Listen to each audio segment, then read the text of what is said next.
We're exploring 3 books in the Bible known as the wisdom literature: Proverbs, Ecclesiastes, and Job. And they're all asking the question, what does it mean to live well in this world? So we've looked at Proverbs, who you could think of as a bright young teacher. She's all about pursuing wisdom, an attribute of God that's woven into reality. And she's optimistic that if you use wisdom, you will build a successful life. But then we come to Ecclesiastes, who's more like this sharp, middle-aged critic.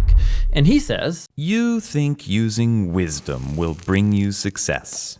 You'd better think again, because life here under the sun is meaningless." And that's a phrase he uses a lot in this book. But to understand this book, we have to realize first that we're hearing 2 voices. So first there's the teacher, and we've been calling him the critic. He's the main voice in the book. But he is introduced to us by another figure, the author.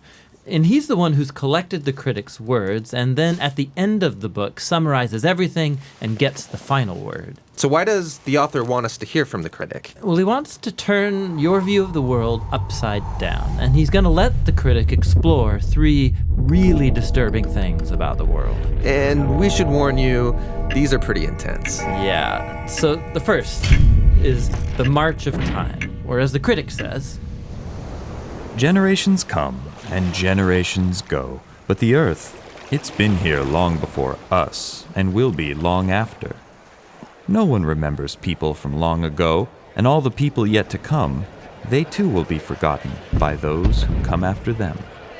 So on a cosmic scale, you and I, we are just a blip. Stars are born, and then they die and form planets which orbit new stars, and those planets, they change over time and eventually burn up. And amidst this cosmic backdrop, my entire existence is like a blink in time. Which leads to the critic's second disturbing observation, that we are all going to die. Humans face the same fate as the animals: death.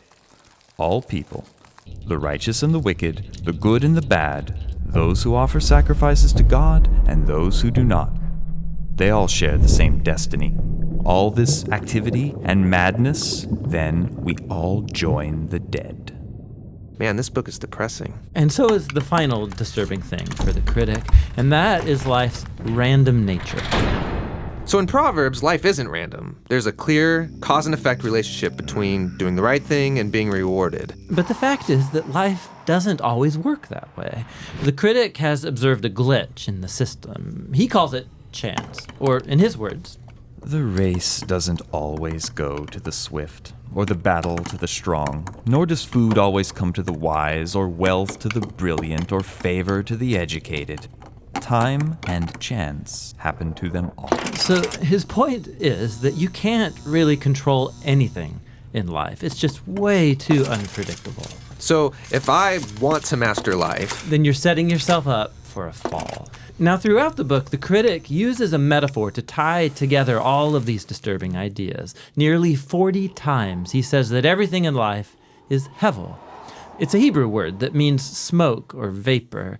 Like smoke, life is beautiful and mysterious. it takes one shape, and before you know it, it takes a new shape. And smoke looks solid, but try and grab it, it'll slip right through your fingers. And when you're stuck in the thick of it, like fog, it's impossible to see clearly. Now, our modern translations have lost the metaphor, and they usually translate hevel as meaningless. But if you read closely, the critic isn't saying that life has no meaning, but rather that its meaning is never clear. Like smoke, life is confusing, it's disorienting and uncontrollable. So what are we supposed to do with all of this?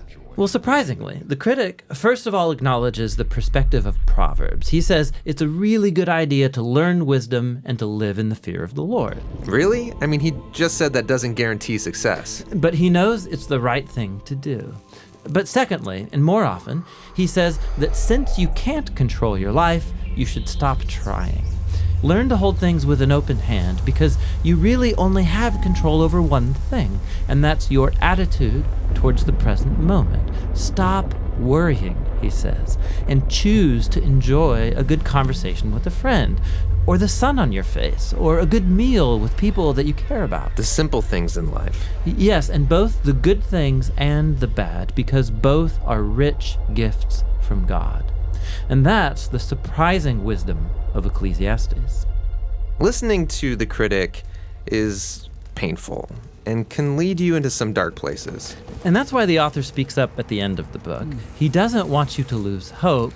He wants to make you humble into someone who trusts that life has meaning even when you can't make sense of it, that one day God will clear the hevel and bring his justice on all that we've done.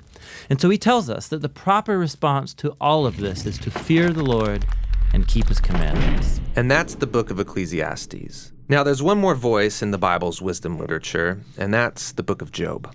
And he will bring us the final, much-needed perspective on our journey into wisdom.